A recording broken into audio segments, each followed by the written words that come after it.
All right, yo, what's going on, guys? It's your boy Atypical Security Guard. Today, I want to talk to you about the top 5 things to avoid as a new security guard. There's a lot of people out there who are getting into the industry, and one of the things that I've decided for 2024 is I want to give back. Right, I do a lot of content creation, but I really want to focus on people who are new to the industry. The entire reason why I started this channel, almost 4 years ago, was to kind of document the journey and to help people who were in the same situation that I was in when I first got into security. Not a lot of information out there online, hard to find out, some of these more nuanced points. So that's what we're doing here. And today we're going to talk about the top 5 things to avoid as a new security guard. So if you're new, regardless of your age, right, if you're a baby in the industry, number 5 is going to be lying. It should go without saying. I always tell people that everything that you need to know about private security, you already learned in kindergarten, right? Tell the truth, stay in your lane, or color in between the lines, rather. Ask permission, keep your hands to yourself, be nice to everybody. All those basic things that you learn in preschool and kindergarten, they are applicable in private security. But lying is a big issue. It's a big issue in terms of what you put on your application, right? Your experiences, your work history, maybe things that you are saying that you did in the military. If you're embellishing that, you have to remember that when you're working in private security, not only are you in charge of watching product, watching property, you're responsible for protecting people's lives in many situations. You don't want to embellish on things that you've done or things that you can do. Just be comfortable and confident in who you are and what you bring to the table. There's plenty of time and opportunity for you to gain experience. Just be open and honest and real about who you are and what you are. There's no need to lie about that. Also, don't lie about your skill set. If you're working in a capacity where someone is relying on you to be able to operate a rifle, to properly operate a pistol, in these situations, especially in today's day and age, with everything that's going on in terms of liability, everything that's going on in terms of the potential for there to be situations like civil unrest, now terrorist attacks, right? Mass shootings, all of this stuff. Be honest with where you are. Guys, I am moderately good with a pistol.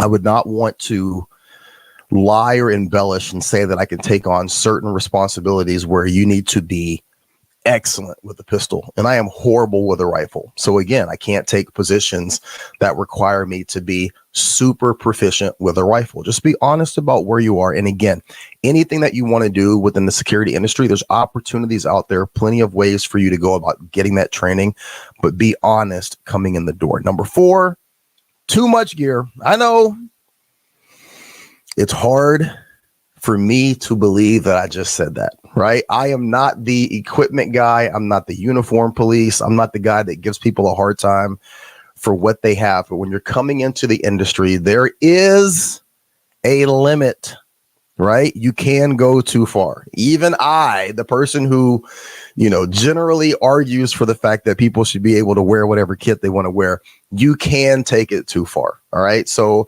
I would say when you get hired, when you're coming on, you're onboarding, talk to your supervisor, have an honest conversation. Hey, what are the things that I need? What do I need to perform this job, to perform this task, to be successful at this post?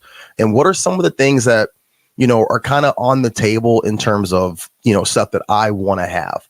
Run it by your supervisor, run it by the person that's, in charge of what you're doing. Just don't be the guy that shows up with literally every potential molly spot on your vest or every potential pocket that you have, full of something. You don't have to necessarily have that much gear. Make sure that you're set, make sure that you're kitted up, make sure that you're comfortable and confident with what you have, but, kind of find that sweet spot. Let's just say that.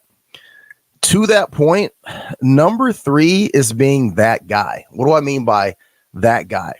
Don't be the security guard that knows everything.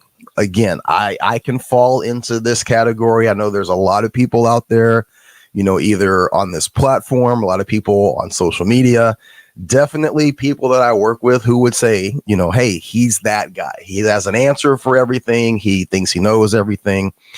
I will tell you from firsthand personal experience, that's not a good place to be. You want to make sure that in any environment, whether you're working in the security industry, you're working in the banking industry, you're working in the medical field, construction, whatever it is, in any endeavor that you're working, that you find yourself spending the lion's share of your time, which in the workforce, that's what we end up doing. You want to make sure that there's a camaraderie between you and the people that you're working with. Do you need to be best friends with the people that you're working with? No. Do you have to agree with them, get along with them, go out and have beers with them? Absolutely not, right? But what you don't want is to create a wedge between you and your coworkers. So anything that can fall into the area of you being that guy, you want to avoid that, right? One thing that I can tell you that I've learned over time is that you don't have to tell everybody everything. That can be telling everybody, your personal business, telling everybody about your personal successes. My dog is barking, sorry. Or telling everybody about any of the problems that you're having with the company, the industry, the site that you're working. Just, try and play it cool, get along with everybody, and sometimes keep those opinions to yourself. Number two, a big one in the security industry, acting like a cop. Guys, you're a security guard. At most, you're a security officer, and that's not a bad thing. That's a great thing. I'm very proud of the fact that I'm a security guard, that I'm a security officer, that I work in the security industry, right? You need to be proud of that position that you have for the amount of time that you're there. Now, if you're going to be a cop in the future, that's great. You're not there yet. If you are former military, guess what? You're no longer in the military. For the time that you're working at the location that you're working at, you're a security guard. Just be a security guard. Stay in that lane. Again, that goes back to knowing your role. When the police show up, give them the information. Keep it simple. Keep it direct. Don't talk in 10 codes. Don't tell the law enforcement officers the type of infraction that the person committed. Just give them very general information. Stay in your lane as a security guard, a security officer. Don't act like a cop when the cops show up. And definitely in the commission of your duties, don't overdo it. Watch yourself. Watch how you're presenting yourself. Watch what you're doing, where you're standing, how you're interacting with people. You have to be very, very careful to not put people in a position, especially when you're working in these retail environments, where they feel like you're detaining them. They feel like you're impeding their ability to leave if you don't have that authority. Not understanding when you can go hands-on, not understanding the parameters around handcuffing, all of that stuff. Very, very spicy. Very spicy, and it leads to liability if you're in the wrong. Stay in your lane as a security guard, and if you have aspirations to move on to something bigger and better down the road, by all means do that. But for the time that you're working in security, be a security guard, okay? Number one, and this is something that needs to stop, and I can't even believe that I'm having to address this. This is not just a problem with the new security guards. This is a problem with security guards in general. Gossiping, chatty patty, a lot of the little talking behind each other's backs. Guys, if you work for a company, you've got anywhere from 10 to 100 different employees, everybody, doing different things with different aspirations, people that agree with each other, people that don't agree with each other, people that, are from a certain type of dynamic of law enforcement or security before getting to this company, whatever it is. Operational security is important in every aspect of what we do. We often talk about the idea of operational security in terms of maintaining the site, maintaining the post, the place where you're working, right? Things like, maybe where the manager's office is, or the manager's hours, or, what time the store is going to open versus when it's going to close, all the little things that go along with operational security. But there's also an aspect of operational security that needs to be observed within your own company. You should not be talking about how much you're making as a security guard while you're working on your post. You shouldn't be talking about your pay situation, the amount of money that you could make working at a different location, what you're making at your location. All of that stuff should be off the table.